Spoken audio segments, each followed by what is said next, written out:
isi wa man yosimu as far as politics is concerned eya na enhye da enye me wawa what must here na ni nyina nso no e ka ho na ehye chairman wundumi nso den what unimade unim say friends say obaye abusontwe chairman no young very well young pa but performance chairman wundumi e perform e obusontwe efi wo no Osabaye regional chairman. Regional chairman for Baye. Omo kwa contest no kura no. Osati ezika ma omo. Say me no na contest there but mo filing fee no no na mafa. Na you no kure. Obedi 3 times. Hwese de na eye ND sama no kuro no Asante region. Eno ma no omo ye.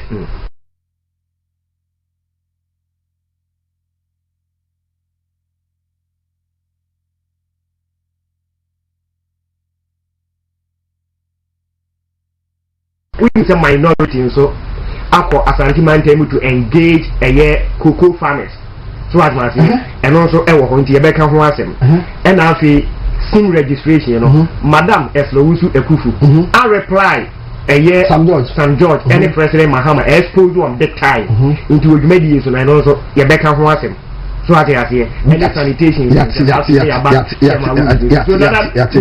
ba me de me kan say obi andi ni lem okay obia endi ni name yem pe basabasa because baby MPP man ko na du no 2028 no ye pe seat no sure yem pe na we aka me na we atimi na we say dundu na se chema wontumi no mpe national chairman it is a wo fi say wo so obi a ono so oba for chairmanship concentrate say ba kro no na ye campaign man na chairman wontumi amudi mani esi de so say friends on deserve so be national chairman on deserve and come stronghold of MPP man ko no Asante region and go through ko chairman 3 times so what Debi yebeba na ye guest MP for power ha oko okanko of constituency ya onumnyamfo da chehene a friend Philip ye ka da chehene because MPP man ko no ewo okanko of no omo se dachi omo se na munyam pa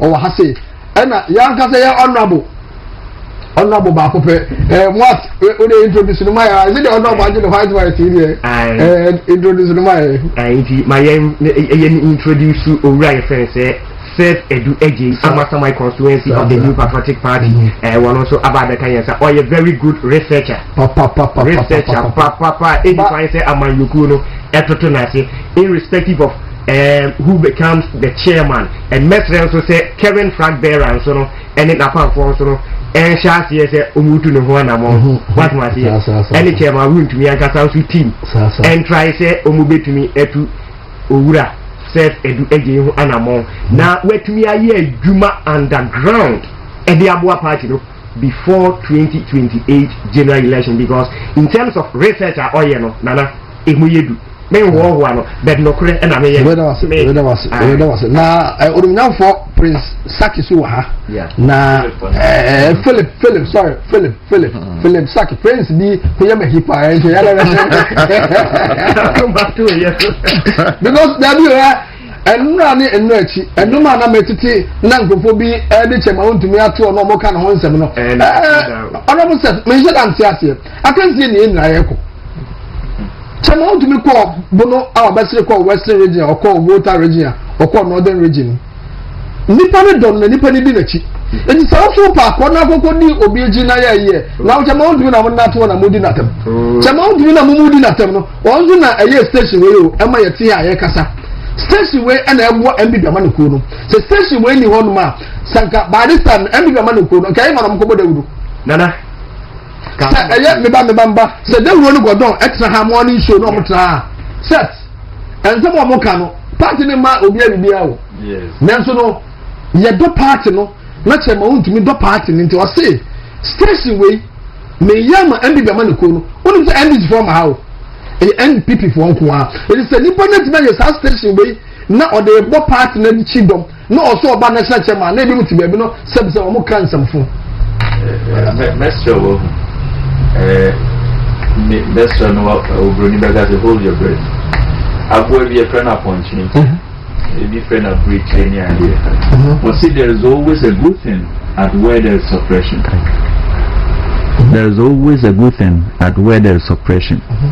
And he say oba na oba be fa wade na se wanka high ana wambo na no adane no hoko but onya bona pe okwa no aba so bibi papa wo ho no mo and these attacks no makra kameka se chama huntimi woni context ni but once attack na ba no e chere say he is in the context exactly to bo as bibi abekama why bibi abekama ento was to was na manfo afa ono mo de we na mo bibi abekama aya Philip ha consultant papa na yedna yemi nsensema eba o emi na order sanitation no manoma bia ye pese e boboso na ansa na dia fa chema wontumi ho Philip bibi abokode nyam na domo and now I fresh. Oh, just so that you know, come to position. Somehow, kind of over Jessica. Oh, yeah, that's it.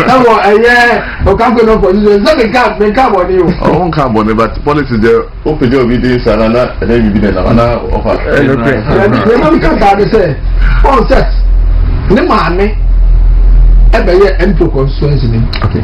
Na djuma ne ma ne ye is the saki. Okay. Djuma ne ma ne ye constituency ni mo no. Eso ani. Yeah. But ene bibia na obe ya, nta be be ye be support ye. But eso ani.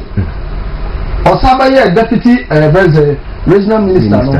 Ne modebo eso ani. Yeah. Eno osaba ba ye AMA boss no.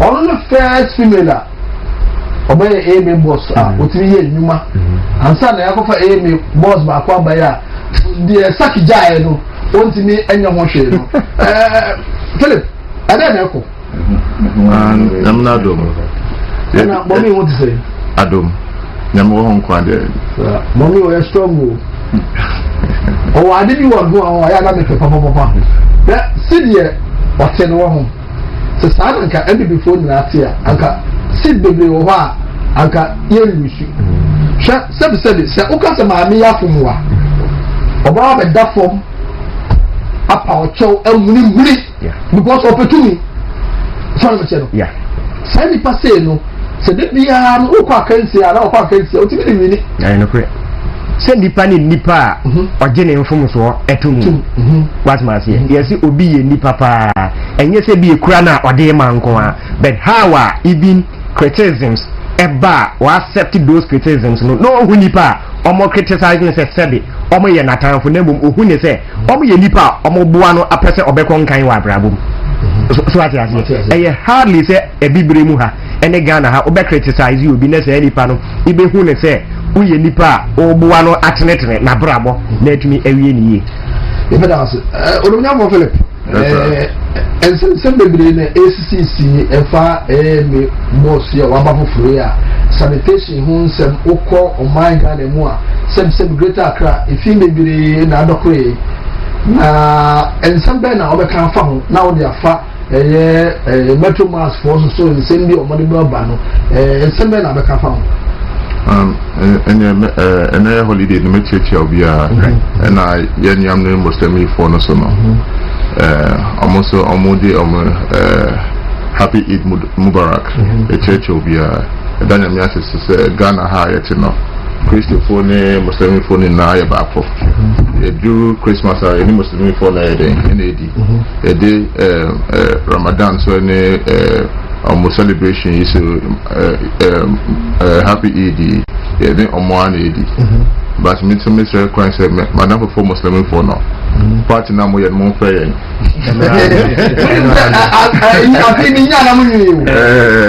and by ya want to na yenja ono buto yimsa yenja na pa ono former MP for Council of Constituency so oba no ya de pa ono le besi ye sakia 90 ono buto yimsa mele Philip wa sere we prefer na emeje na mo ya me so me fa this opportunity platform HHR okanko not funny na and your past MPs ni your current executives and say yes yeah boy who modern call constituency elections executive elections and that for more can't not but your boy who named price nipa obeboa ama Okanko North afa ne tuma pa efra no nyame ndi enim na omboa na emphasize executives na obeboa ye free horse na eba AMA nukwe AMA juma de nda form enti obedi AMA enim na uma ukasa edo se chen woni ya ene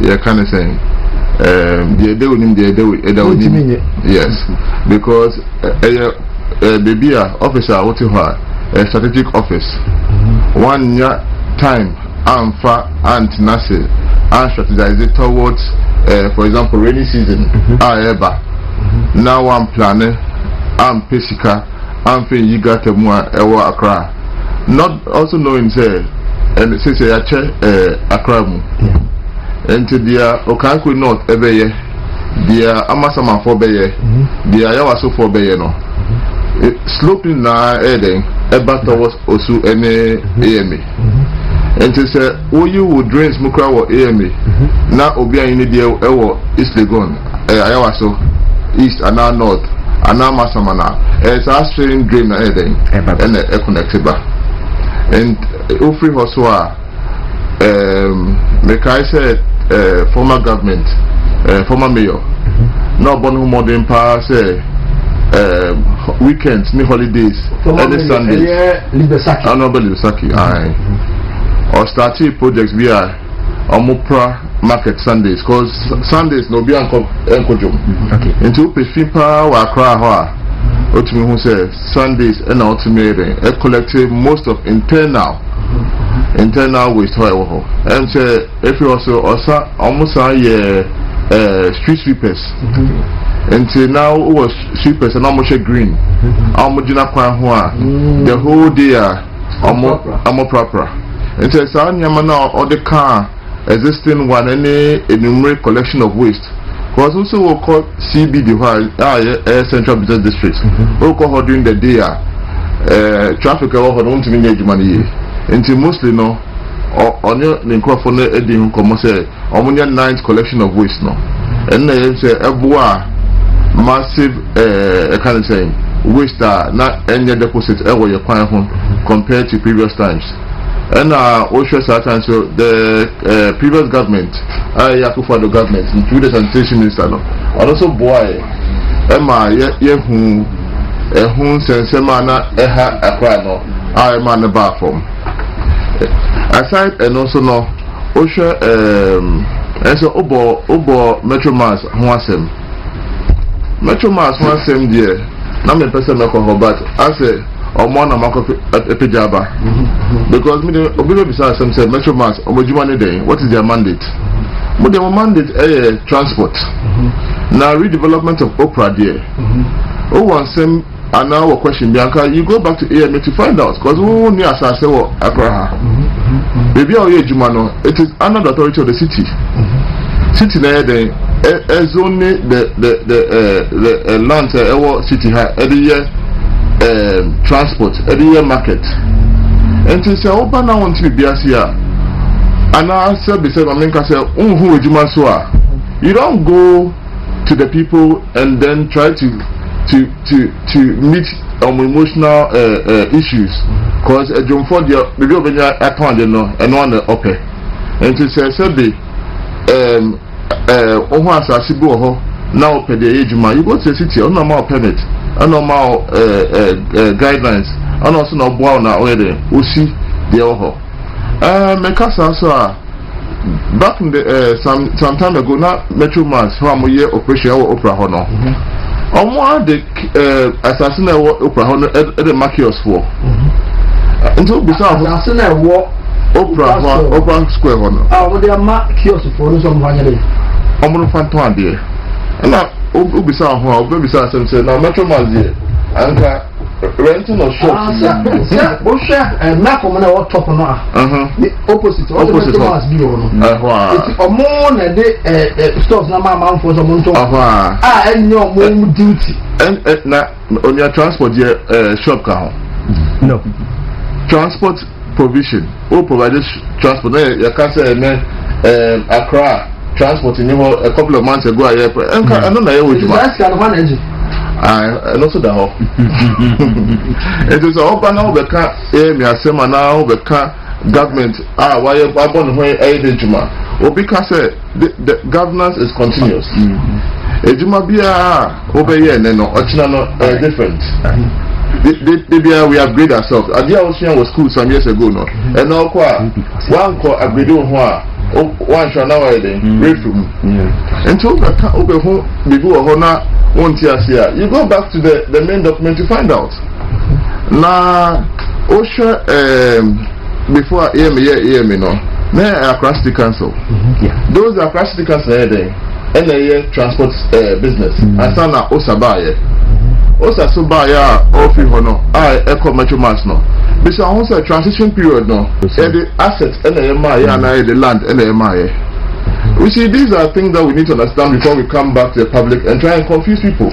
The South Town na MB Saman MB Baman Kuno na sa Metro Mass for no. Omo in charge. I would the Omo see and I said MB Baman Kuno free hono and they say Omo free some be say Omo taking charge. I was our areas.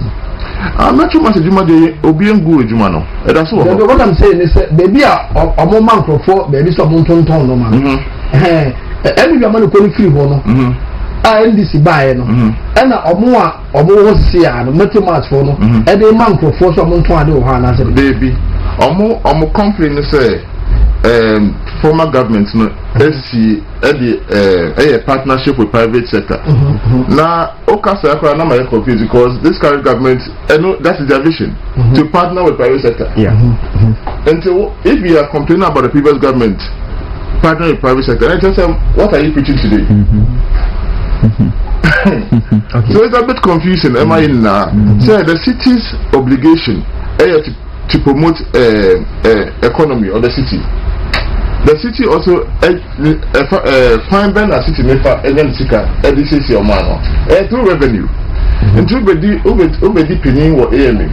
Now, for example, previous governments no under former Mayor Lusaki me fa kwan we chiano na obetu a car over 50 million na a car da hono obi amba ma wonhia one is some reason revenue ntia and anyamiadum previous governments no omushe kwan a ye can digitization ho and now call Accra na obisa obi say a revenue ticket ni nyama amutia no ekosen ya ombeka che say former mayor Lusaki time no ya digitize bibia tell na fe na omune na ma obi tutu sika otumi menya menewo ye si drum se na obisa ya market woman yi say titi no otie sika ekohen obisa nka se on chen sika ka say oh sika ya tia collectors ya na edition mkotokunto muntia but now every time they send you bill electronically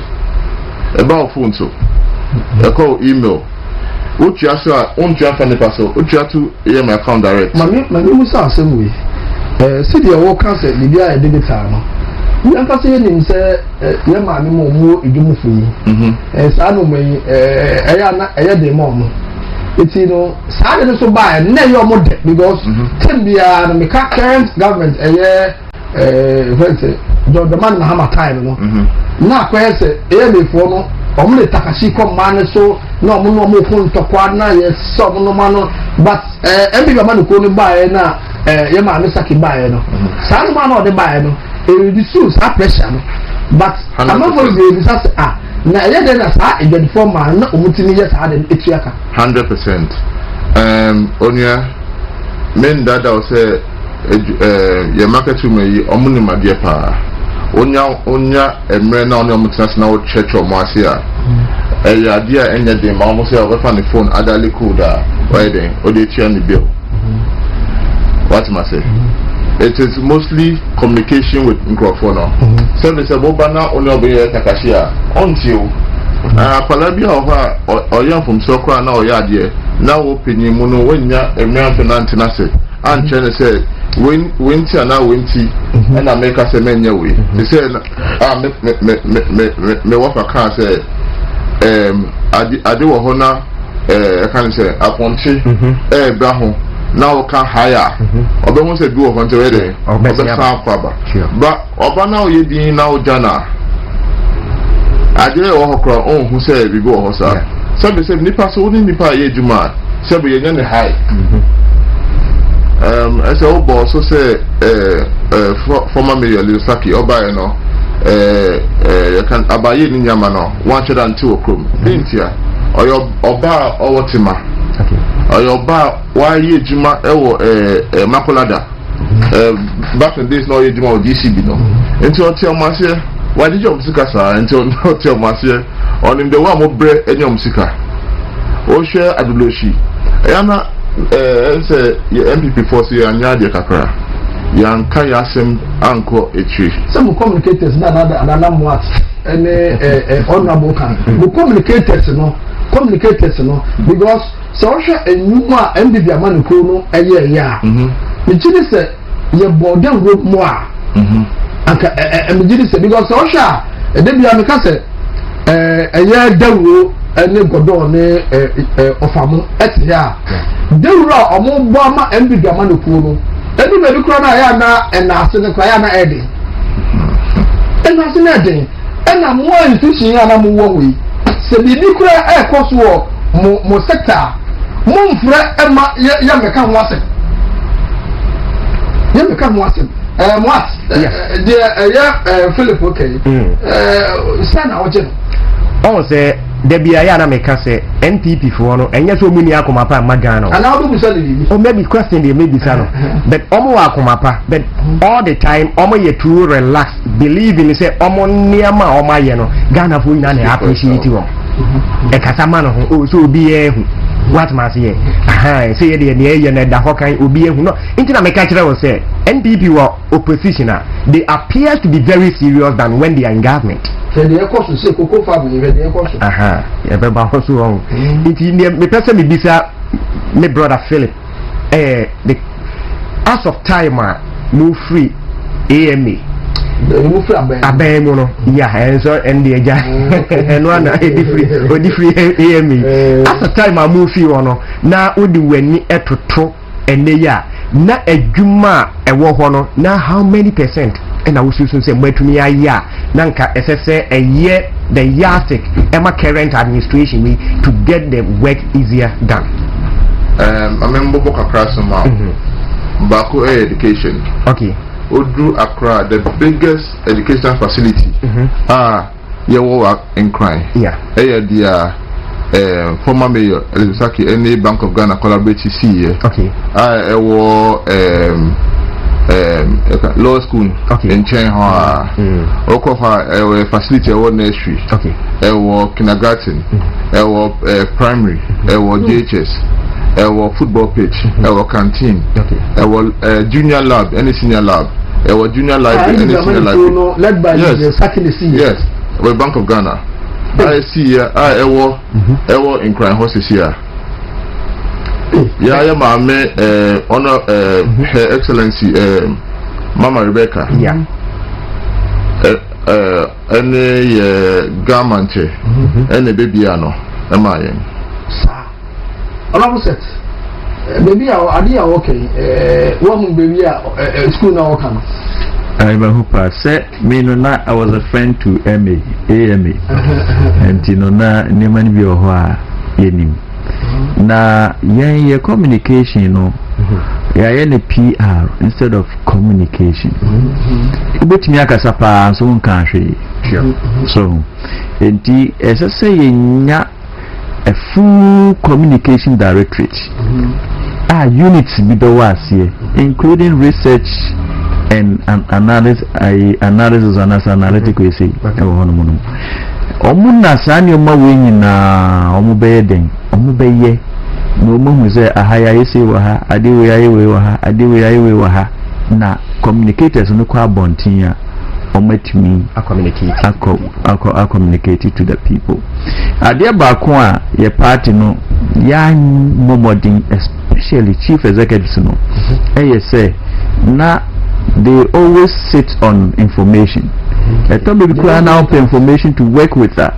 Ube bresa and sana when information to work with. And you know come send you Philip Okan and feel say okay you sit down school down law school in chain come and tea at least a man for tremor who a teacher for tremor who parents or haunty Ombega's MPP fire there but yana enye ejumasa governance there MPP ya de pa but when it comes to the politics na eno na ya na ye ho ya chire enkakra ene edi ababe wie bebia ye woi na da nse no eye communicators no amwa party no sa na wo kan de ya because say who communicators na o ntimi amodawuro amadwumade a wodi a bede na manfo hu dwumade a wodi exactly anitina MPP man ko no ka say so unim say godo eba director of communication wa unia oba director of communication Godwin Asarbediako oba friends director of communication it be just say ono ba ye communication na oba boy etuo oba fumayen oba ma edwumadi because in some ye Philip Aken chese emi eye adwuma but emi ye adwuma no communicators ben ene bo ho dawuro and some ben ene course so see the workers every month they are na clean up exercise boa oman no oban no efiri mu no ni nyina no dawuro na nko se ukọ institution bi na ukọ je friends information kura efiro e de ba be ye wade a onu piaro no no da no kura mpo no Philip and some of the culture and other do be am kura you will not be happy and then they are not information and go out e ka be 2 months to 3 months dia e MPP man ko no ye ba be to aba no unse botema kwa me minim se si park bi wo baby are all African games that's awesome it me ko ran ko na sanu mo we na e ko so and MPP man ko e bi mo da hu da wuro e bi na Philip Eke ono na for transform me wa nsem na wo kan but before so be transform me fa we bi mra enye communicators na 19 mo hu da ro o say omu ebinim omu lapses but you need resources to work with akadie wo make ebini sanima we media relation unit na ka ese wo ehonomo communication directorate na ese wo hefa communication directorate nye email make a party na ka all right media relation unit so it should be a unit under communication directorate then another one digital media unit as I say and also a unit under communication directorate now yaba content creation unit ewo design communication directorate say sanya crisis management unit senka asembia si party ni mono yewo experts are omuye good at we say managing crisis onuno na omo adwan so omo beye sa ne o manu nyina ansa na omo de communicators na no say asemu ya by party ni direction ni enti munko munye den munko kan say so but the party no asem ni ba ya obi a we so ni na we aso ni nsa we aso ni ti no di namu ansa na nya stakeholders engagement unit stakeholders engagement unit no unit bia oni NAAMA for betnase oni minister betnase oni chief executive bia minerals commission betnase local government no man share what is going on in the omo outfit no but you say yati ehonase na your research and analysis unit so units we na enti mimi godo na yi mitarimu dendende yami adum na ye weni se kima e be hwe say e be yesa units we na yami adum na godo e weni director of communication kan ye na ye weni se because ya weni a sa units we na we make sure say e be ba be ye adwuma na nkonko ye one man show enkonko ye PR type of communication so nemo no sa units we nyina wo ho ni nemo no as I say directorate ni nya resources obetumi di aiden e de ye adwuma na me minim say Gordon the contacts and connections are one at least the party na man is campa ono anga san baby obefa obenyeska no they are running the directorate no enti tomo bia ya na nye say party no communicators no na person be say adwuma no but resources to work with no na ya na nye den anyhow. That's okay. You better was movement to the radio, Patriotic agenda. So now live, Facebook, online, YouTube, so movement TV. Philip, and someone now can I the past? Someone now because every government in terms of sanitation in normal walking, my juma pa, and our part na juma. Na and then a buyer, some money in a day will bono and uncle more.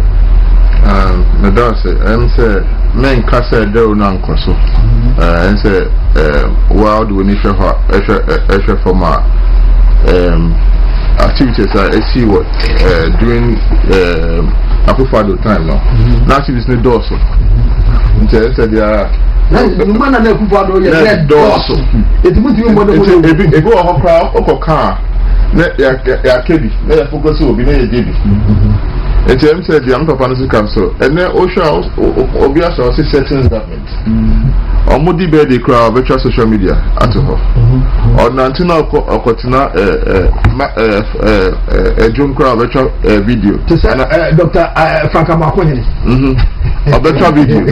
Or maybe say, now say, a memo Ejuma social media, Juma Sudia, and also. But I think that, and then the way Anyama a movie coin him now. Social media idea politicians Oprah Wompo or the can with Juma.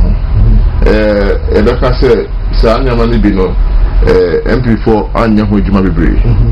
And Mefwa, the Amewafa Ekano. Say we have to be also intentional because and then Obisa Hompa say Juma Ben Pan a Canada government but social media idea or committee Kranocha. And so Obeka said Juma. But Obisa said policy Ben Pan or the Aba. But the people are more convinced because of who's so good Juma. What must I say? And so also can send this MPP no edu baby a Kasabibre and for Juma home because we believe say be a fault say Juma. And to Oko Juma. Yes, your parameters idea Juma now. It drain crowd on the road because if you said drain no Juma said but then Obi the secret ego from club so behind the end. What is our say? No, and no dinner. And no, said Richie, Chema for reaching back no come. Or say, Chema to me say, or no dear. Minim at the content say Obia and the communicators. Or say, or no bar. Obama Kisho say only communicators na the Ayajuma. Because communicators in the meeting about the world, I'm MP Gamano. It or no becoming as a national chairman for New Patriotic Party, no. And for making sure say communicators across board, no. Obia in the Jumali. To say, dear Dr. Mahmoud Baumia, I project we where Dr. Mahmoud Baumia, you know.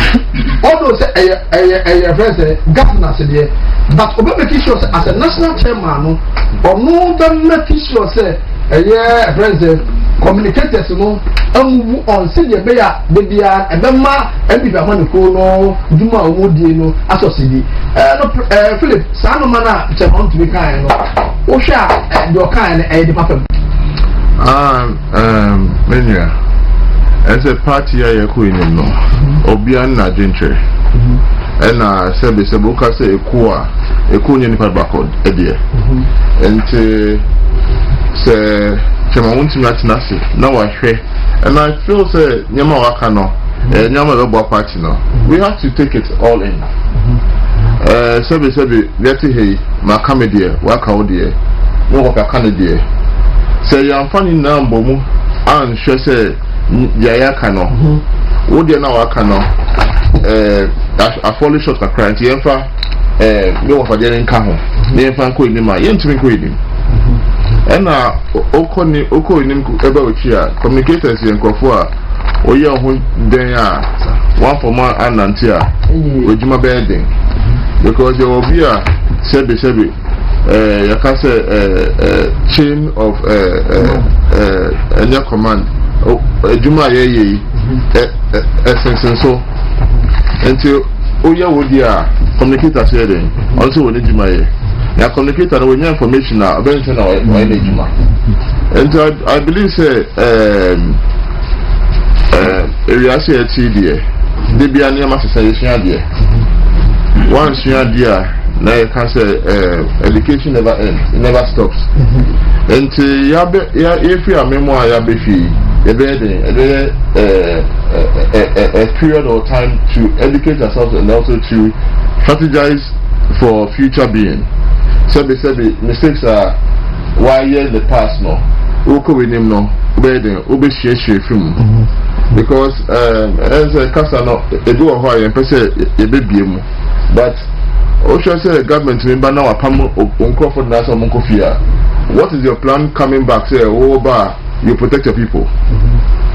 And Mr. Meka Assembly say, Meka say, you call on a year campaign, Meka Trump say, well, what you can say, Meka two about my MP, because I'm a president, Meka Cranshaw, what am I mean to? We really say, one to Abana, Yebefia, ye be you be you will cry, you be you offer. And that is what we have realized.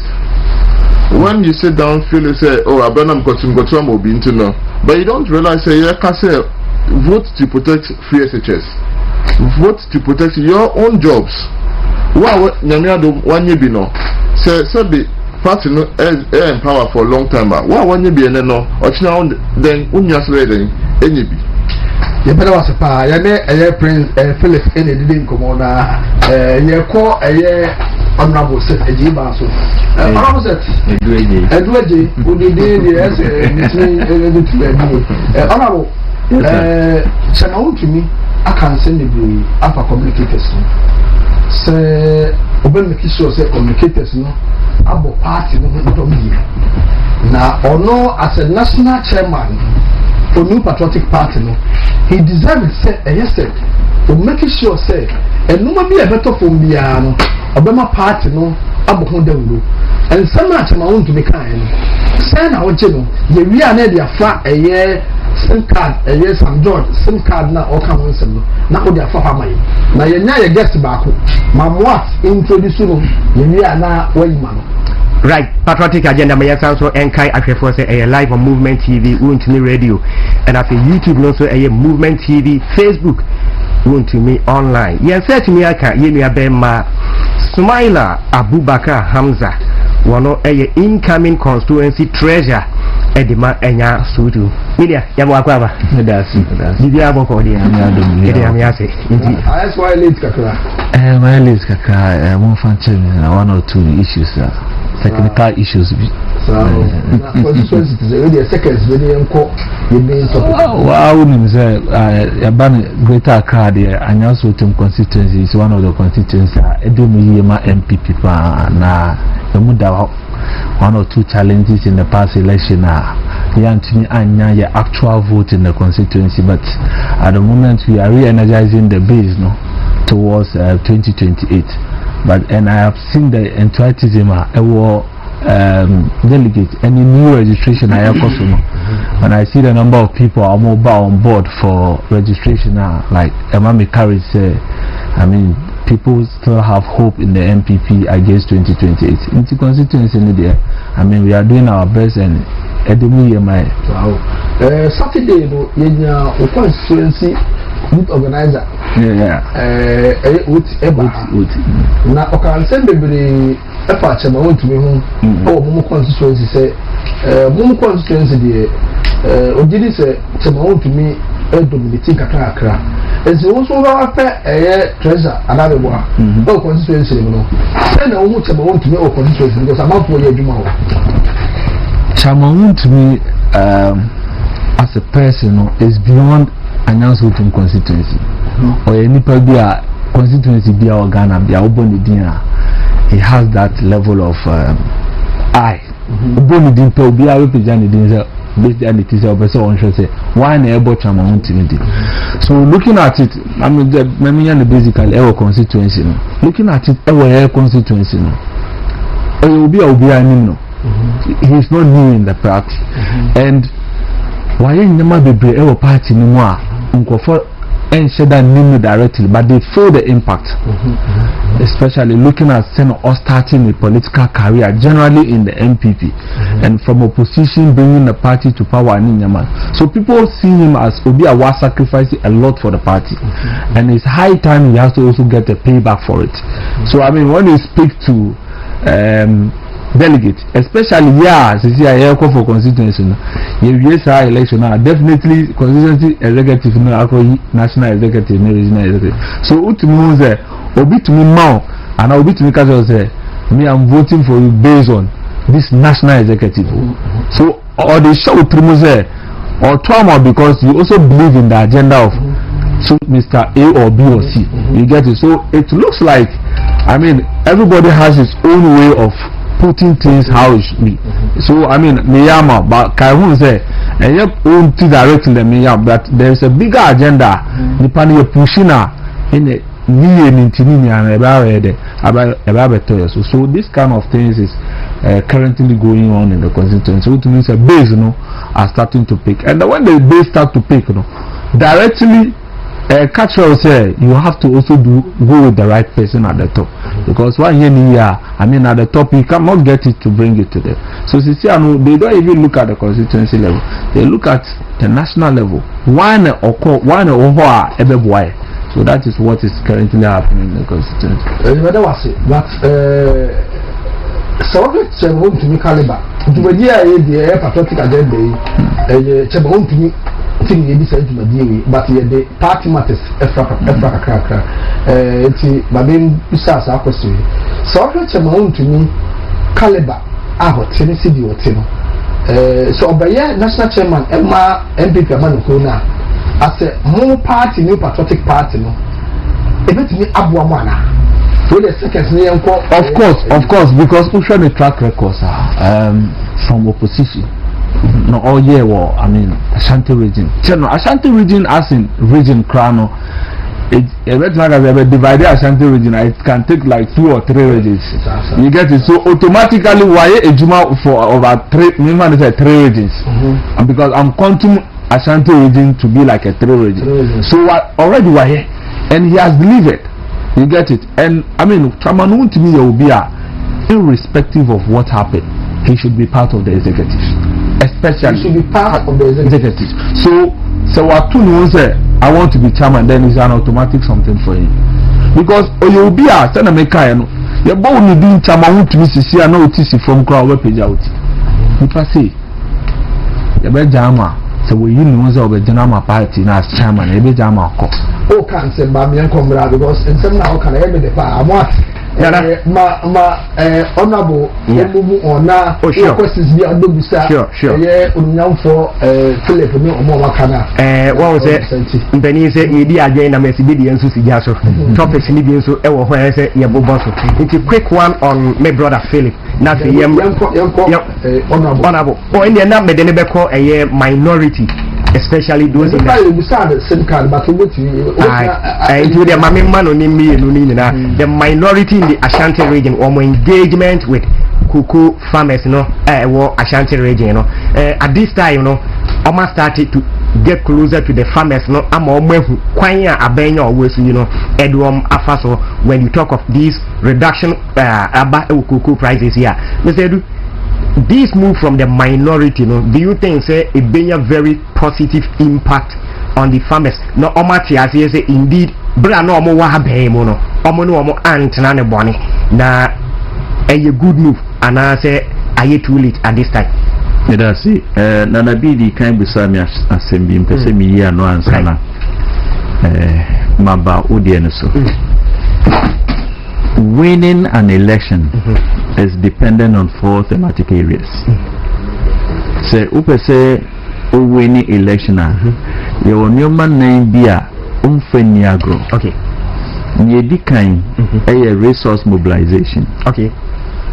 Sikasem, any crofua, udom bedi jumano. ye tosu mienu communication inkita hodie ye tosu miensa hwehwemu research and the tosu 9 security and intelligence enti chama won't me being an operational person ono feel say oba strengthen nyema mabubosi nyina but ni nyina mu no communication ena di insem no a ebebo am ye dia win election no ye de beko so no anga communicator ena odnim e fi se MPP buy no modern communication na yeden abo if at MPP yeti MPP party no na ye ni bibia e friends communication directory to na a press secretary your Penny Ofori-Atta on a press secretary until 2009 ena benya communication directorate and it's that transition yentumi yenye enuntina national chairman to make another incoming national chairman nana chairman wuntumi say oba communication no ordinary beko hoye pa sanze we need to tell our story. We have a lot of stories to tell, but we need to tell them. It is a Australian communication directorate now ebeboa ama yensem no akwa abontin and I know me van say holidays we said that ye adwuma bi wo western upper west region say you 17 executives were who me fa 99999 phone call and I'm busa mo say oba upper west no e dey na call the value is the same. Wow. Yes, 18 you go so even though be an shedama yeduma there but you go traffic see over you go so we the team no overcome one say after bibia eduma no and ye bompa say enko yie emfama yen afi me ba wasam no so no yes MPs omu ya sumafo eduma MP okoye nyina ne say yman 8 minutes no problem yman 8 minutes ni manfo asuma no say onko hye na namu enhye mra endi mra no akọ mra hye bedwe makọ akọhye no so obi busu a so otimi ekobo ni manfo amane say muka say nkonko hye mra ye ko hye mra no kwaku kwesi kwaju ana ama ebu mra na so na muhu ni sen mijiri se do pepepe enu omuye so ya na etobe bia MPC ni because MP nye development mi de bia na me ni omuwo min omukasa ya na min tia so ni omu nyaadwen because o shemran so a development ni bi enti eye pa se nia NDC for dia ye kokokuafo no omutimi ko na omukohwe omasetena mu na omumom nkranhye na omukase achia nanso enye den emuye enti omunam nso mfa ntwen ope na se mre ne so a omuyi NDC fo ni nsi nchen na omunto abamfama MPP enti ende ne kwaso ano no nyame se ede aka ho ne se omu enye mentra ne omuyi extend it to other regions areas na fe e kana omampani ede ekoko akuafo no omu hwe se wetua se court kura na eze omudi aban no ko na aban no etua koko akuafo ne ka so omudi omoko nti edwuma papa na omu yenze mfa mpaebo entai omachi na omuntini ye edwuma enye yi na me kan dia kireze ye sa registration no Mr. Musa 83 MPs na ye one die 88 MPs na ye one die ma obia nkonko ye nkoko asa bia wo ni consensus no munya asomdwe no mufanye adwuma no because wo ye adwuma na se we chi nso ho ye bibia ho a wanhwe ya ubeje adwuma na wo ye no na wo akwa ye nka mimpodie senka minyaya nka sankrofo ede wotwemotwe no nka yemfa kenten ana yemmo mu ban sonku bi no munya asomdue no mufanye adwuma omo ye no My next one here, SIM registration exercise. Yeah, me kwabena meti here the me nyanti asiye from the current administration and as the government point of view, because this was the registration. Yeah, link every single SIM bianu to your national identification card. It has been successful since 2022 to 2023, and as a registration exercise, according to then minister, former communication minister, Mrs. Esra Usu Ekufo, actually at least 80%, and I is successful. Over 30 million Ghanaians when you talk of your telecos, or register.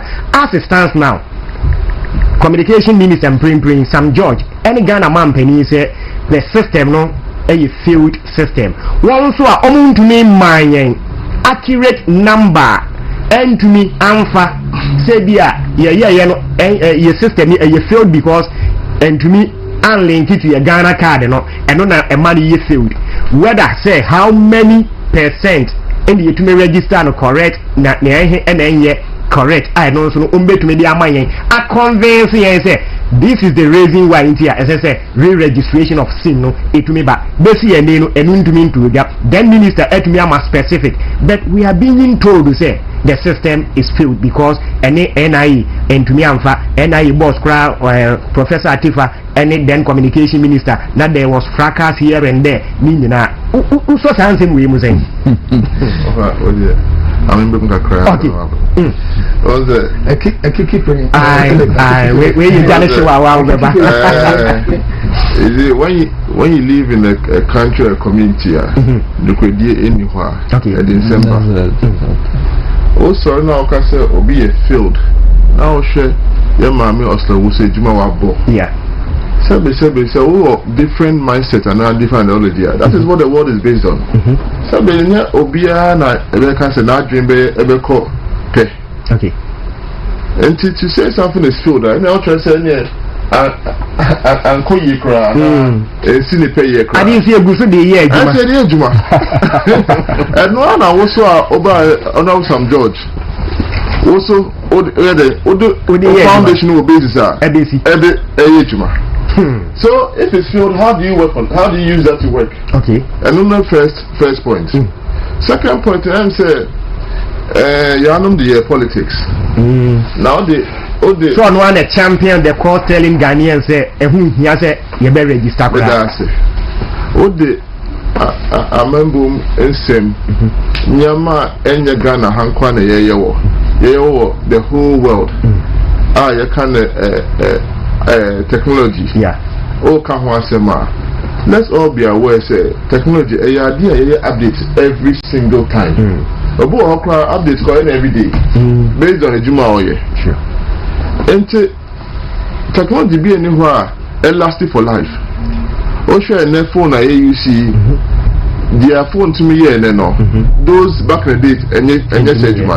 And would I say that based on technology some years ago technology is failed? No.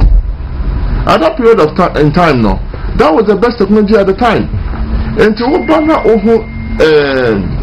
issues you only update it. It comes with every form of technology.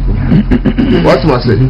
Now also cancer as also cancer public servants and more communication because minister ministry the person works with directors on the coordinating director chief director on the management team sure. So they are all flawed. Are they not the same people you're working on? I'm from Kofi Nana. You ask yourself, and now I said Ebro be doing so only technology. But when you mean so to me suggest BB so Emma Ghana telecos no so crowd so on the other hand and complaining say the system couldn't work. Me young from either any of the telecos as here so where you should communicate to tell Ghanaians said the system 2-4 years ago the initiative from this administration it's not working. That's where I'm surprised. I don't know what someone said. Now Nipa Nekran the beginning of the statement Nekran here and now see registration to now see re-registration. And just the prayer so that Ukukwi ade mu we the friend now we na so far by on yanko we na Mr. on say aduma ho yeah na untimi dia saa de ba untimi so amia so kesi aduma so asosewa because come na esle usu ho no yeah abrantie ada pa obi try esle usu how vocal pa ada papa obi try esle usu na say nyame oye de bibia pepepe o wasi wu na odi di esle usu atem eti ni na kunya na otena so no da ba tena so na ye aduma na mehwe usu ba ya ukura de se kun kama chi no honorable kokoso it I say or say system near field exactly is it I say field no on tiasie because what you feel that here phones near you see yeah and I'm build the system in such a way that without Ghana card yeah to me and for BBI and fan register sim no and I feel the same this is Ghana card yani your passport Ghana card yani other documents near the yeah and you know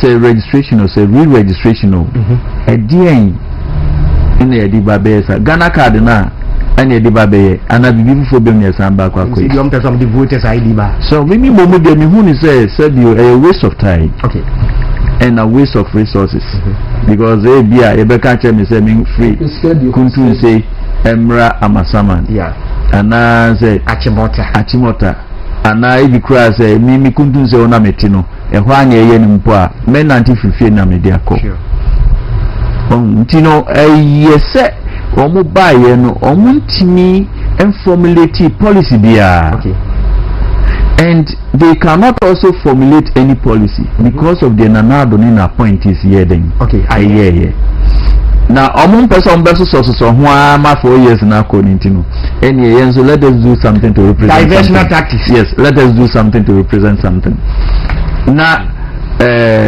bibi enwemu na yencheni enope enomo babe otherwise bibi eni ho a ye field ewo network na ye no nti Ghana for mma sorry na say court kra na edebe kwa ye mfa court na ye stop omo from doing that because said the medical cannot we see resources time money any ne keke ka ho any ne keke mfa so bia sheda eni susa say 30% and 20% na anye successful no eno na omo hwehwe ehun achi kwan na I know the update yes omo update and the crown simple on to mean can say 10 or 20% like Mr. Seth okay and I am successful therefore I am successful on a SaaS system no yeah say this time around where the entire system is completely omo ba no say me ba eno se no achi akoso menu wa onu ba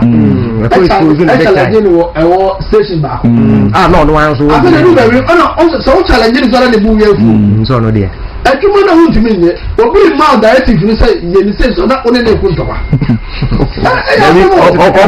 omo ba no omo si reset yeah the reset ni say reset ni o wa ye no ni wa ye bia no omo be shegu and sanima we nyina calls for a national policy okay at the Ghana on education BBM say I dey say na next 10 years ebia school ye be yakwa kopim say oba unfa bi nka wana so unyi mfiri mu na emom no kwan obefa so a ede bekwa kuduru sa de no eho no enu na yese Ghana ye hwehwe akiri kwan ye say ye anya ni saa obenya political party bia oni manifesto no sabi ewura na ewom nsuso baba behwe ewura no de gu Ghana for so enti yese Ghana for etimi etna se ninya national policy on all the economic sectors no na eboye because ni omo kan de mi sabi nyansa sem bia ye okay bra first obe mo wi na maba ho quick wadafi ba ko mi hamza say the am offer kan yeah no kwetrodo first and foremost etimu biem say ye mame Honorable Oslawusu, Wabujuma, Mema MPP Nibian Nase, Emma Yengun Hufi. Because this Ninkawano, SIM registration, and the bank I want to hey. Makwa me be a true SIM registration, with me a mobile banking. So if the system is failed, then it shouldn't work at all. Nothing, but it shouldn't work at all. Everything is also working. What was it? And I may work like I said, field no. Maybe it'll be one dictionary. But and some I mean son to us so I can't say ma idea Adam Akumaso for a long time. Okay. Our national development planning policy. Yakakra. The reason I'm saying this is because Oshe Ejuma Nkuma Oshe Ejuma your former president John Agyekum Kufuor, His Excellency Ebesi Akufo-Addo, His Excellency Nana-Addo Dankwa Akufo-Addo Abeye. Ocean the policies are all the buy on one district one factory. The policies all the buy on healthcare ambulances for the first time. And you can look at any research now. Because ambulance for some time I didn't know. Ocean one district one factory plan for food and jobs. And yasisa dino yasisa policy no dino yasisa bebre year of return yasisa din. Now bisa humpa say if we had a 10-year or 20-year policy, and now they can't 10 year because 20 year and also a 10-year policy. Now obedi government you base your manifesto on those policies. Now you bisa say party A, party B, MPP, NDC, CPP. Then any strategy obey them would be this because you come into government today. Now also will be parity. I call a change of name of airport. Meanwhile, there's no best syndrome. The platform back when my former school. Now I'm and I meet friend and I say, hey, there's some more. Obi the form and say Jessica, it cost airport is now beside private jet. Yeah, call here as a country. Yeah. Look, come back at your MPP and so yes, we accept that there's no perfection in whatever a man does. So that is why after a while you go back and then you analyze yourself. And to say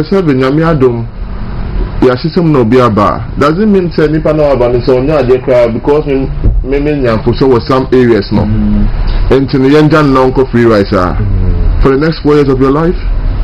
So with the 20 years and next 4 years with 24. So with the 30 years, next 4 years with 34. That 4 years of your life investment in the Kohe, led by government. Yeah. And to me the MF so far say Osha and kitting. How different is it from one district country or plan for food and jobs? Okay. That may be someone.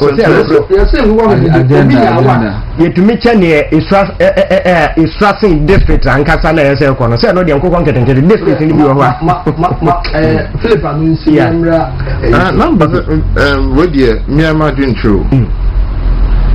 When did Ghana become a poultry growing country? That our policies are based on poultry. When we have cocoa, we have how do you call it? Timber. There will gold, manganese. Yeah, who policy be pushing those primary productions? No. An hour. Agenda setting. But we invest so much money. Men can't say poultry and you. It's very good. But is Ghana now a poultry growing economy? Now you say, okay, maybe your main value of your revenue and your income, your poultry into there. Yes, we be under the infant gumo.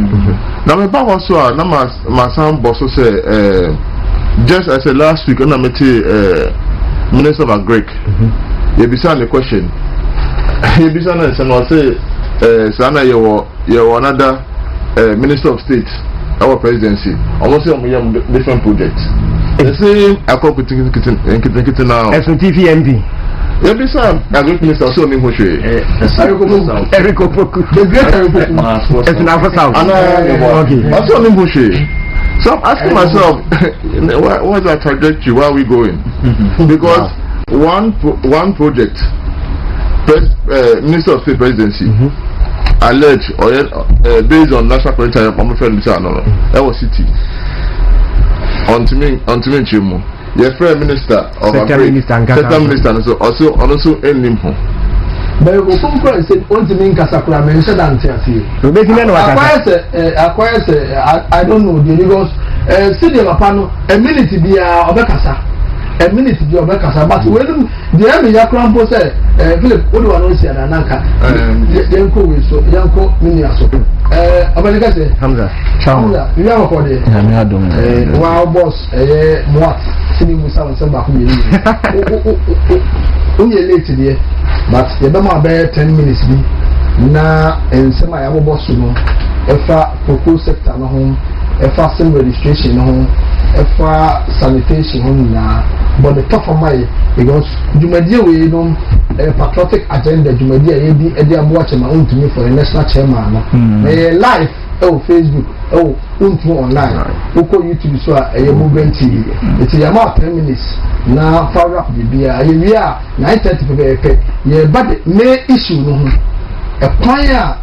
I get my own to me, a bit to me, a dear me, a national election, not over by a president. Then people no national chairman, no. It's in for about 10 minutes be. Na yɛn fa 2 minutes bi ɛma Philip ne ɔda bɔ nfa wrap up yɛwi a ne aba the topic ne so we the 10 minutes nana me da se and I think say koko nsɛm a ɛkɔ so ɛwɔ man no so sɛ I mean say me nua mo akasa bebree na adanka media sɛ mɛka ho hwee but kakra mɛka fa koko ho nsɛm ne sɛ nano yanom ɔmo kasaayɛ also something that ensure was directly. You don't talk about it when you don't have the capability. For sure in opposition, say na omoye koko nsema and then can say if your phone is 6,000, a whole lot of issues. What is happening today? What is happening? Yeah, this what is a very high sense. A very high sense. So the issue is that they should find means and ways and pay the cocoa farmers. No more giant, almost person, almost yellow. I didn't know. We are there. I can't remember you. Exactly. And a sack. And you have your cocoa to be good. A whole lot. And instead of focusing on send a buy no me buy me say me na because a buy we settings a buy what do know here na me who say from the beginning say he squeezes the government sector and tries to please Ghanaian now he say oh yeah but no more a buy man gaza no better say encourage that is what he was trying to do but you see day in day out there as you say to Kruma na otija opi. That is what is happening to them. Once a day in the out, no. Once the expose gradually. Cocoa sector, no. Omubo who from the presidency. Even if forget opposition they will be out to make it. Now 2025-2026 season, and some announcing no.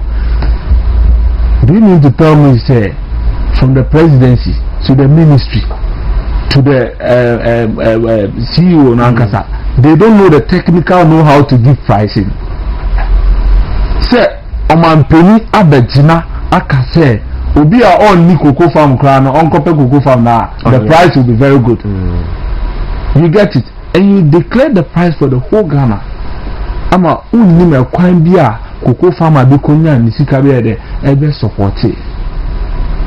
Na afi we are the cocoa abrewa 1 month atwem 2 months 3 months till today almost stand now all bet it so sa sika na ogaza obetu mama no so won sa ti so ama nya we are there business there is profit and loss sure it is a loss about adentina wodi makoko farmer you have to take as a government because profit never over mamu. So why do you burden the cocoa farmer? So it's a common logic. I mean, every Udu be at national in the Kasa.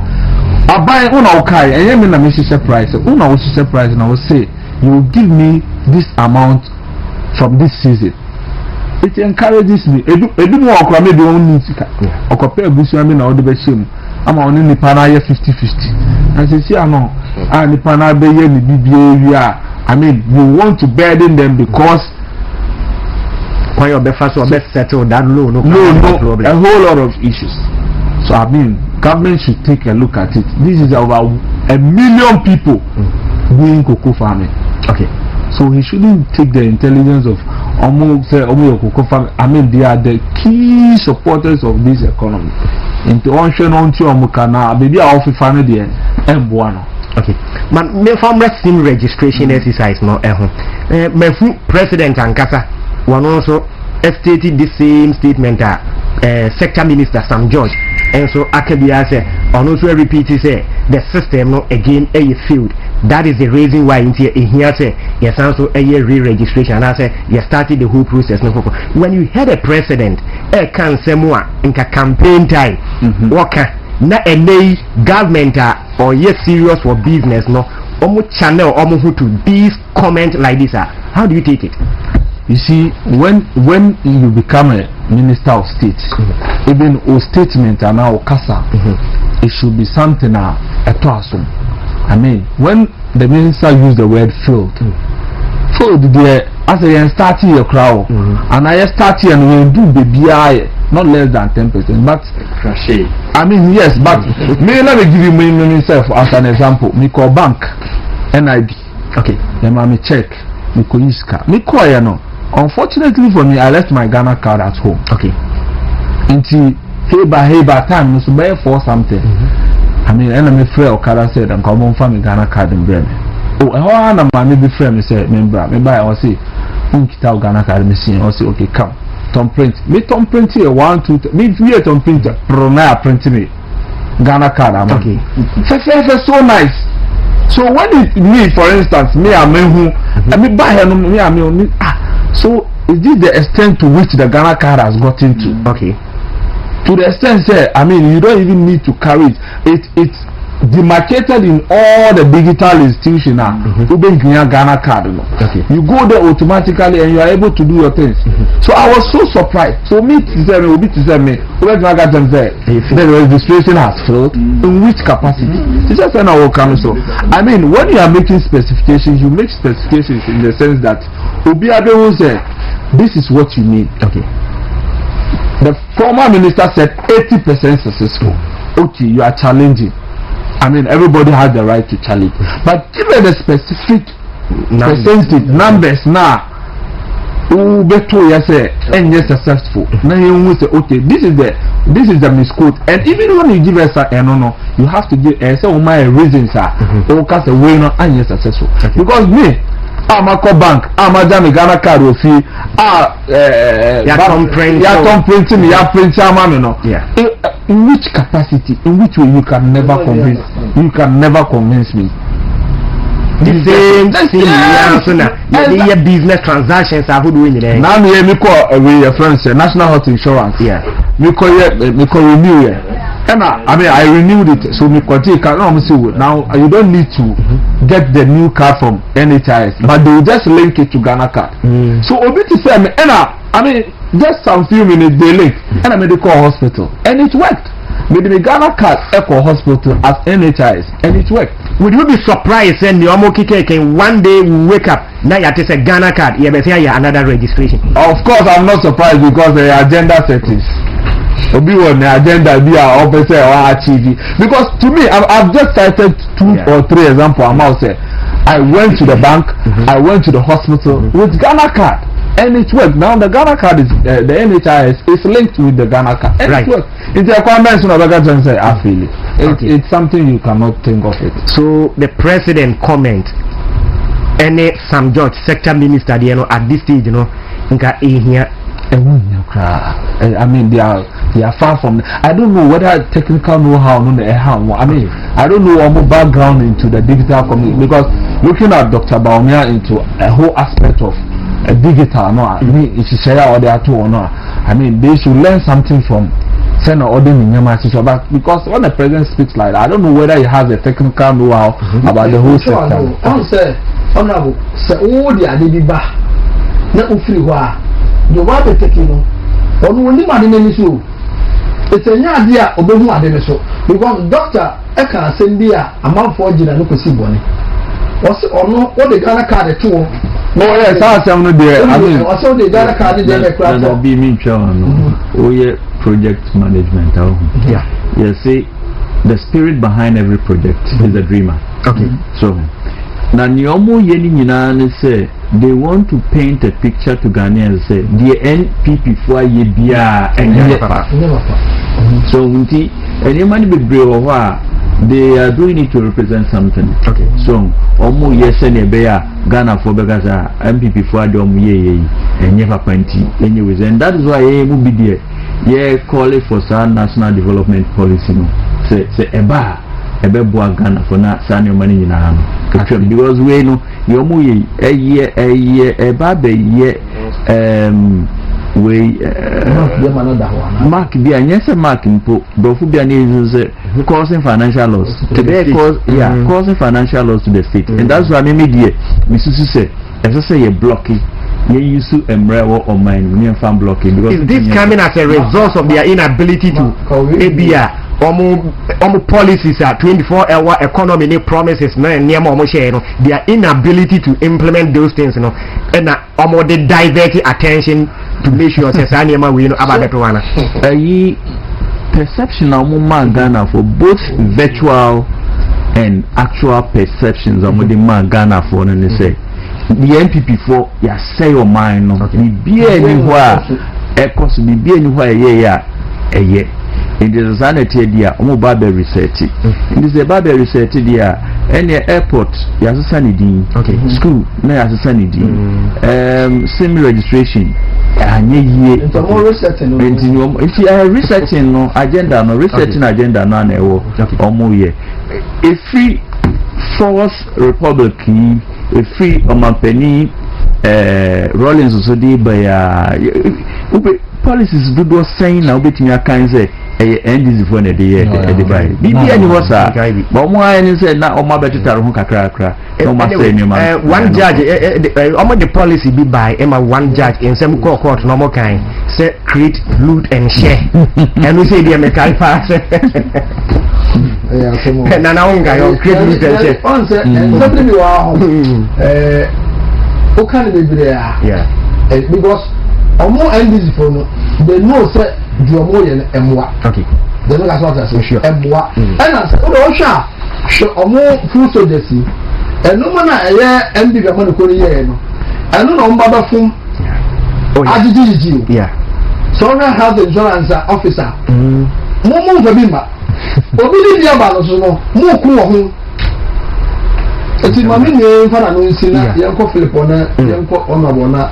Main topic in the and I mean, Razan and Americano about the SIM, I mean, fan SIM registration. I mean, now we'll cast and they say the former Vice President Dr. Baumia Eka say one Ghana card is more than 1,000.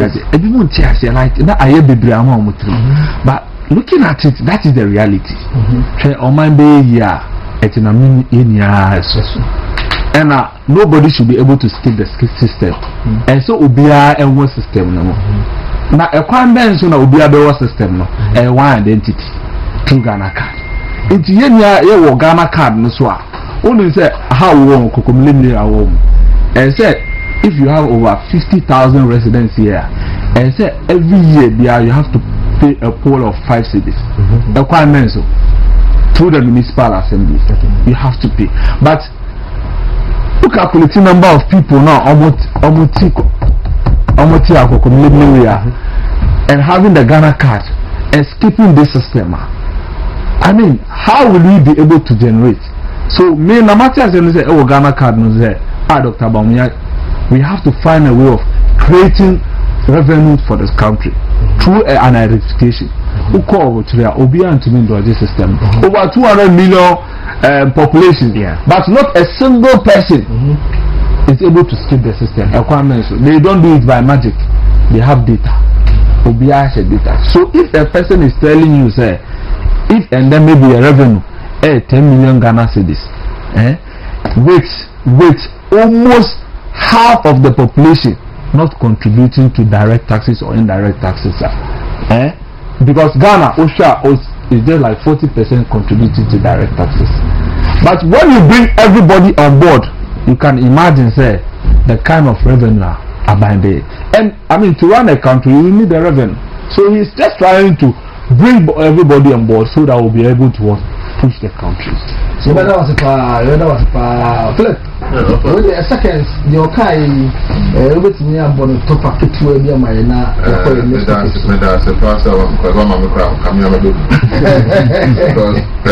Mr. Aircraft monetization. I will assembly no niha. All that. No crow or dear. Nippon or whole new hole. Yeah. Yebisa was some of the cancer. As a better, former vice president and our current flag bearer. Ebony move cause why age mama Ghana. Ebona basopa. Why age mama Ghana pa. Na ejuma America says see what AME in digitizing revenue, no. Now between former vice president or current flag bearer on any former mayor, Honorable Lusaki, and I'm watching us now on Tibo Muse. AME a kind however 50 million, no. Before former mayor be free office, and we share over 20 million of Saska. Obviously, within that 3 to 4 years, no. Only ask what me chia a kind that AME ho. Through digitization, former vice president, His Excellency Dr. Baobia, Edini. Now, all the bar Ghana, sell the base Ghana, no. Ye mubi no yehu. So we can testify because you've seen it. Because Obisa Hon said, she said, Yaminya, the AC war, Amanon, it is true digitization. And to say, Sabi, when to me and yes, our basis, then I may be some 1%. You can say, Oda or Odagan to a fee. Over to the number, I check him every year. And I free Starfield insurance for police for and then police from mobile say stuff because they failed. And in some money, I didn't know. You see, let's be sincere to ourselves when we do politics and we face reality in governance. I said some years ago, your opinion because government want to make counter better. But right now, the two people have been in government. There's a period of, as last time, your party opinion because I'll say, just apologize to Ghanaians because, Sebi, how long can you lie to people? How long can you change the truth or not speak the truth? Because no credit, make I say me, I did back commission and say, we didn't try now. You have to lie to cover the lie. Yes. So you always have to be lying. But we are a country where we understand forgiveness and we also know how to pardon. And to say,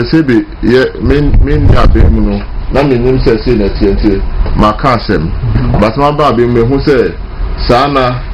What I presume the thing to be, no, and yes, sir. And told you, my chest here, so I read equating. But when you still stand on the same place, I said, not only one person country says, you're now your way of coming to the part of the engine, the two are better and you are code. This one of father, almost 1.5 years. And they are working on the old system. They are working on the old system. The old policies are MPP they buy you can't say any because of politics no. What about Abemono when we say because everything let me be clear on this. How come all the policies that were formed under Akufo-Addo Bawumia time, this current government by all they did was to change the names. Black Star Experience, I think. Oh, yeah. All policies are ever under Kufu at the time now. The only thing they did was to change the name. And to say, yeah, it's a government field, then you are also a field government. But if you propagate your Abapapa bar, that means that Abapapa was as a form of the previous government that laid down all the principles for you. All the policies for you, all the ambulances, Edeba Ghana, now, Ebiniho, factories are Edeba, maybe not as I'm sure I'm bought data say, I think we did. Yeah, but who deru as a Ghana phone and said they do Utinaso check a crana as a secretary of Abra. Ambulance,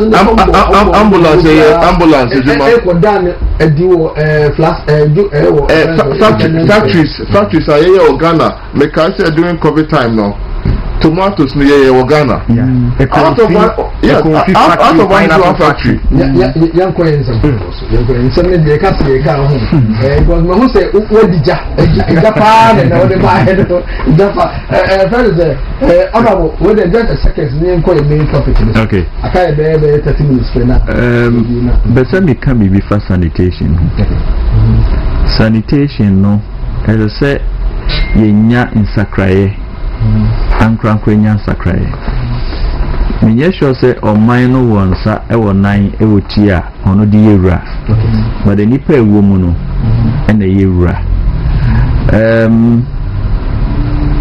dansuman ho baby gata obi yefufu gata mu nensuo no to a no hwiegu elisa suban we say ni say ye di etna oman ni mu a de bia no your gutters and be choked. There be a fin ebe wo o mining enti yen ye o man phone yen sesan ya adwen na yen hwe ekwampa yen nyina ebe fa so ama efin no akọ afenso o mo magya to mo so se o mo be manage efin no o mo enfa o se enye oyo na o mo manage because bi o hwa me mo company bidin ya ko kan se anasi bi o hwa wajiji sika enso ni eje finu atu hosa so because say mkoye monitoring bi wo cycle na omo manage sa cycle facility no omo ajiji musika so no mo enye yi and say Mokala women are yes some of them and say they did report ni call eme ho Nipani T say made the report now welcome ma honorable Saki. Wow. Enna odimeka gidi by. So one report to the so said identity. Say obi abahwa be busebisan say bi say. Entina circle hon mu a ewo hono man so muntu ezike bia because ewura no da so gu ho sa obi anya den mma mefaye. Enti bo ma yenni nokware ma ye ho na ewura sem no but the maybe a training na tianese o mampani John Dramani Mahama ayem say wabre sabi enokre no a wonka no ayadoso edinka we denka onya kokodro na won freni ni apani na nado danko ekufu ado se menua Paucho, the Mikain in Ano, Nebua, Fatemi. Ghana for now you feel say ABCD, but they buy near Baby will say EFG, and Timunfa, young from son chain. You'd say, Oyansa, a beboa, since say, Omunam so Omguso, a track entrance. Say, Ghana no, I could any baby out. And you know, Ghana ni, oh, Castle no show with him, dear. Wash it, because of which also can. The better was if I don't know and I didn't come on. You buy a main topic in so. You try a main topic. Mianuko, the colleague, what I say. When I said to my dear Patriotic agenda, I let my own to meet any Tihasi. Now, you did do my dear Wednesday, Thursday, Friday, and maybe but a holiday, no, and I would now for Chris. Am I applying say holiday the amount for fee? It is a you may be what they are, young man, classic, young motor, and my amount for who say, my own to me, the agenda any idea that they so as a national chairman no and the holidays no the man from the etsi and what Nana chairman back of it I alata for be bam what you say asante governor about yes bam mo mama so mo man command ye mo da dudu what you say honorable say ati ya man komo no eye ne de pa nkomo aye bi ya chairman bi ya what you say na me yanka hwefo se dwumadie no ombenya wo Facebook untumi online Facebook untumi online YouTube eye movement TV the program eye the patriotic agenda honorable o say your man here enye sa o Ghana for ne say omodo chairman untumi Ghana for ne say ompe chairman untumi Ghana for say the why media no ene ko dey because omo bani na omo fantastic people but ye ka chairmanship leadership na ana quality na chairman untumi I said abroad na obey chairman because so to be for some treatment terms over Ashanti regional here MPP stronghold 3 terms which is 4 years and I also research research I will get na say ko ye ma chairman to me it's not the chairman to me asema na o ya ma na ayi bi e wo ho there can what me say mo man komo no ye mo de dodo de ntia mo man komo no ye mo de dodo no sabu de mu fia ha e de yen fia bontin aba no na mo twwa mo de so na yen yakan e de but what you say ni na ye ni pa ye na party for ni na ye ni de untia and I dey because what you say yes ye na ye ni party na see che because Philip Tiye oka honorable Elizabeth Seki asemoa ye beka se ni ma mi nti no woka but oja ma yen ya yenim no no yen ya yenim no na ye ka no ye the sense say ba onim say oba ene so wa mo ne wan ka ma mi asemo oka adwuma eye mi fo na ye no ye wan ka ma mi asemo so nti na so bu say ma wonti say ya na oni mi ya ye be ja chama o tu be ma na ye na ye o ni baba ko na ye ana me ya ma ye ne ti me ja ma o dia ye ko mi ni aso ni na ma ko de na mi ado boko ademu we ga be demu clear na uni ba de amanfo keka amanfo se chama on to me doesn't deserve so be Mr. Chairman doesn't deserve and amanfo se the brofo enye amanfo se the school se benye amanfo se obeye national chairman na emmo party no na menni so mo kebroni na ba be di national chairman dia nti nchire nti no kan bi chire nya asema omo kawe nya na we ga say no evidence kasa no Chama won't we have graduated from one step to another and moving to the national chairman also. I mean it's going to be say or calling with a different experience. In Tisana Wunimo no and I say in Sambia a course no it's not what it's going to reflect. But yes on the positive side no more see maybe the negative side 1 or 2 away who ntina or kasam. There are nipa there wouldn't go for any 1 or 2 issues there over there, but showing the broader picture now, he did it in favor of the party. What you say, and I mean not out of honor, Obia party ever opposition, Oba financing party, Abua party, Aba power, 1G minister, 1G CEO, 1G board member, 1G for 8 years. I mean such person who can say. I mean on the service of national chairman at the national brofo America. Oh, and now chairman national chairman Omoko UN summit. Omoko I mean they don't go and give any speeches over there. So I mean the focus is Okubiano and we need a crowd puller. You get it? Or no? We need what? A crowd puller. Nipa outreach dom.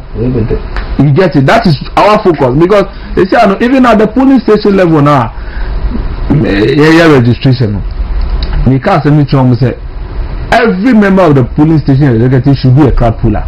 Everyone I want to say organize and crowd. You need to organize and there be going ahead 2028.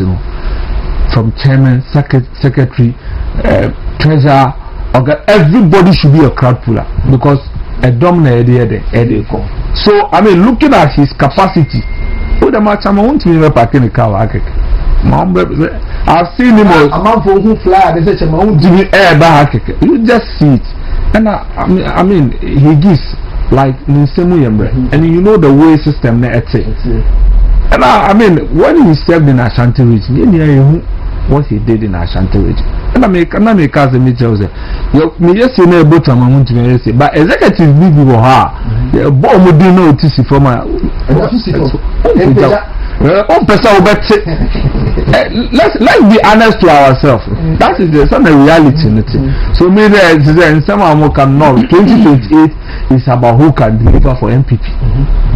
Where national executive, regional executive, constituency, police, we should be a crowd puller. And Tamamun to me in all illustrations what demonstrating say he can be a crowd puller. So in some more me, I don't see any factual backing it. So I mean, I'm fast on seven to an almost share a juma of it and finances. Chairman is good, and where the party has reached now, no, I mean. We need people who can also support the party and show the way forward. But maybe maybe I have one or two advisors. So as constituency treasurer, maybe as chairman of the party or the sub-policy in the two I mean it will help. Then we'll see the way forward. What? Who will be able to send and send their conflict? Okay, BB is at this time a party in woman. Omo ehia chema wundmi ufi eye constituency eneba nti ma members are usually aya na me percent me kofo mo ho wo uyi wo hu esi nchen a o monitoring eni adwuma wo ye wo constituency wo ni nyina no ye hu owura boache jakon yate former chairman Paula Fuku edi enipa bebre Sami Crab no mo ne John Buedu on nyina me de de bia me ka so on nyina no o me very clear kankam say di ni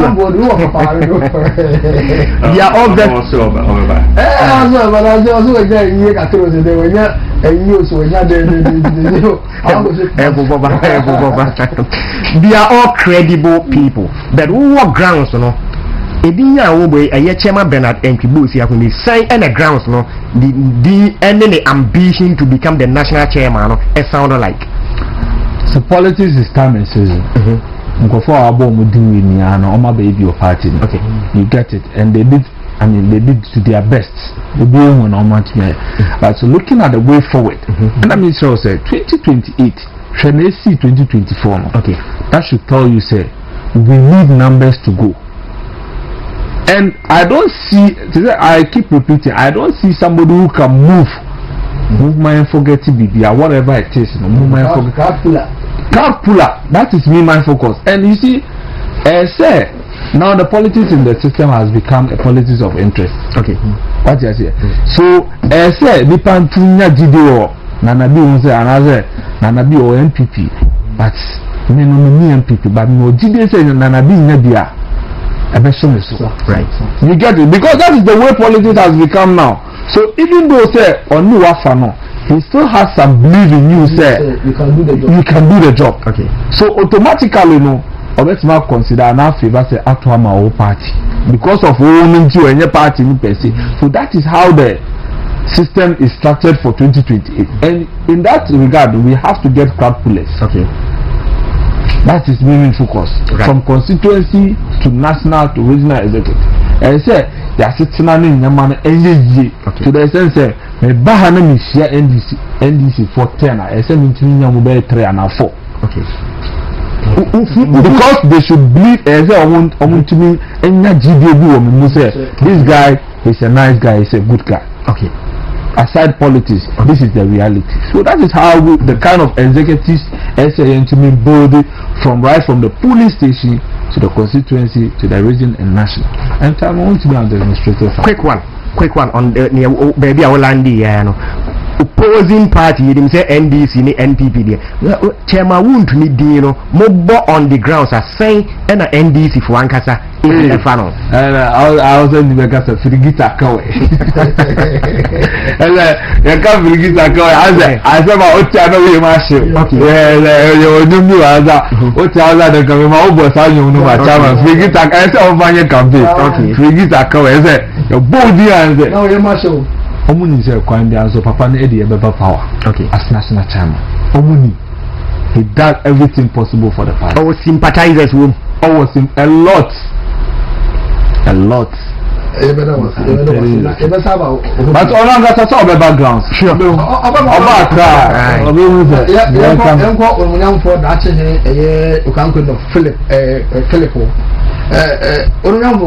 Yes, sir. Yeah, but I'm going to be now. We always say, Tamana is the Saki. A campaign. Ama Dr. Mahmoud Baumia, oh, can't go for constituency. On Namuna, or your campaign, send out the chief. On Namuna, say, on about the Bofa. Now, no, no, your campaign, not Bofra or day or catch a delegate and I or the cheese and egg. That's it. I believe strongly, sir. Your party, your issues, now any elections, yeah. I don't think Chairman to me is a strange name to anybody. You'll be our credentials. Obi Ehunejuma. Until Obi Sao Tona, and yeah, Adimnoa or Beton Amangrofo. And I always use the perspective of dealing with the market person. Or the brand be comma. Jomins on Tomawa or maybe sounds a brand no. I say be our pocket and say beverage. Uko beverage county I say so can be lower. I feel now this is a million of time day. We all know the work that Chairman Wontumi has done for the party over the years. Radio station is in Akahon. The body Roma party for. Pass information we don't come here personally, but we pass information here and we hear the information everywhere.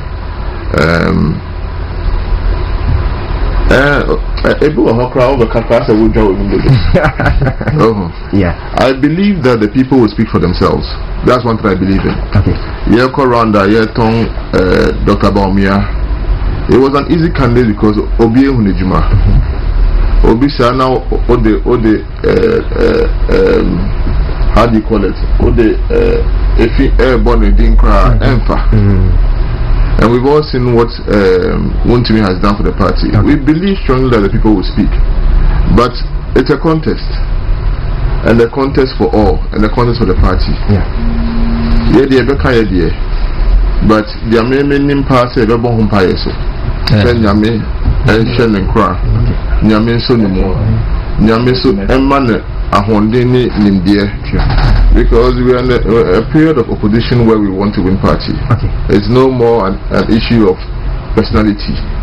It's an issue of who can actually bring us unite us. It's okay. Elusaki who has say Obi a odno ho to form. Say on form of crying your body didn't say our form of cry with that. On maybe say when they can't master because we want to win power. And there should be a personality of all because Okafa chairman na to say many constituency constituency chairman on near Humbrase constituency executive on near Humbrase regional executive on near Humbrase na like we are saying the in for some chairman. Now and dream basis no and yet let me have body for the best person, but we will not win the power. I think the most important thing is, and the critical part of it is that we want to come back to power. And we are not coming back to power because we want to, but because we've seen the issues that we are facing today. As a call of criminal, I can say, and the fire be more. But chairman of a board party, a deep party name. Chairman, so obey asuti. Somebody who doesn't find pride in his way of work. Obia Obeho say nye onon kwa cause penin de enye wadwe na ori ejumo utiti obia ho asem uti obia no ana eden we di nim aka say okay adwe mo de bae no yenye den yen supporting fanko and that's what I believe that obi chema want me ocean ene and to win Ashanti region, which is a party your banker your vote now. I think he has enough credentials to also stand tall within the context of national chairman. Notwithstanding, Obia Obeba Sonubia, no, just like we did with the presidential candidates, maybe Obia, and would only urge that Kasanum, because after the elections, we are supposed to unite and work together. And to me, the main for and main support political insult and speaking down on degrading people. Because Sabi, how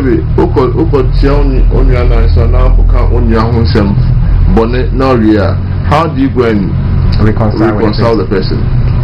And to me, what I would plead with this current contest, not only national, with constituency in Bibia, Mr. Say your party not here 2028. All that we are doing, if we don't win 2028, yes, another program. Yes. So I plead with every single person. I want to make about a candidate. Let's see how we relate to people. Let's see how we contest and share our vision, share our ideologies. And I believe want to make ideologies there and you fake one of the car. We are here at one of his ideologies. We've seen his various ideologies into no or not to the tona and nipa ton lebre into the tona yembre and so when you also cast a crowd puller no crowd puller and never go why they are facts and straightforward. I'll not say I'm here to sell one to me because maybe anchor can I say you come on cry say make a few can now for yes I want them and nothing better more maybe nipa but I can only speak good of what the truth is and say the truth as it is and I only plead with all that our main focus going forward is 2028. Now you need nyama every year no yen drink 2028 more than our personal selves. Yen drink 2028 more than our personal self. You heard about you call a honorable so honorable be any na the 50 high no time minister there because him so over here. Honorable come 3 minutes na we do na patriotic agenda no we do na SC what. Yeah. Oh yeah. On the ones on your research no alternative nya kwanya say ochire baby a why course near there akọ so far kakra why on the grounds no is chairman Wontumi gradually become the obvious candidate obey lead the chairmanship race no and now say dynamics not saying anything on the grounds after our research. What have been explained? Said ya medika kind say last week I said west north and I went so I call northern region and I'm a PK upper west. Okay. And I'm in Nipa 9999. Yeah. But Nipa 9999 maybe muye no and yema miensa and omushe na omudi atuabama Chama Wontumi. The first one you thinker. Okay. Almost say Chama Wontumi or sharp mind and are always thinking ahead and sana wa bibi. Okay. And they want a thinker. Right. They told me say we shaker. Chama Wontumi. Yes, Otimi was baby. I won't probia. I didn't come. A bit me a shaky party because as a party no yeah that too much and you toss be a mover on say senior Hamza Kayen is a mover babia move microphone eden enso edinachi otimi move crowd and microphone so edinachi ntini ma miensan wei and on behwe so no mudi ato aba e de amacha ma wontumi time nintino ngi 70 besia na manchia me sha se manchia obi anti ne chia nkramofo nyina na enam na omakum no Hamza amfa ide emre afi ne chia ba visa Hamza e be ko ne chia amasaman for MPP mpanifo nyina e wa amasaman na me chia Dr. Mahmoud Baomia afi openi bi e friend ko sia mankwa oye former Dwaboso constituency chairman and obey body parliamentary candidate and also be body PC on also many chairman want to me pa nti me papa mu no e betwena bewura ekunimu me chia on pa so ye ebeda wase pa ebeda wase aha bubenti ntu radio jumadi a ye die patriotic agenda ne urumnyamfo nipa miensa ene hia edidi nkomo ene holiday na mwat na ye ko die fayewi na fayewi yo Movement TV wuntumi radio patriotic agenda aha ene brebitimi amaye kwan na yetimi edi jumadi ni nyina no edi asi me amfa sada kese emma minia Philip Saki a wono eba beka ye ho oye consultant saranso na wo amasamai constituency no eye Mr. Seth Edu Eji na afi me benkum so eye minia Hamza Abubakar wono so fi anya sotum incoming eye treasure edema amanyuku no NPP no won ene ne no yetumi ene no won twetwe ehun komo ne otina adwam amenso me bo na chi mi co-host eye Nana Buadu midi ede Michael Ofori-Atta Mwat nyame eye adomo a eda dwoada anase ukuada ukuada yawada eni efiada ebo enyumire no so a yebesa so aba wakwem na yede eye patriotic agenda aba abeso executive producer no eye owura ye friend say Chris Joe Kwaku ebi ena dumedi wono so ehwe mani na eba so a utumi enya bi ehwe midi ede Michael Ofori-Atta alongside my co-host Nana Buadu. Once again, you can enjoy the rest of our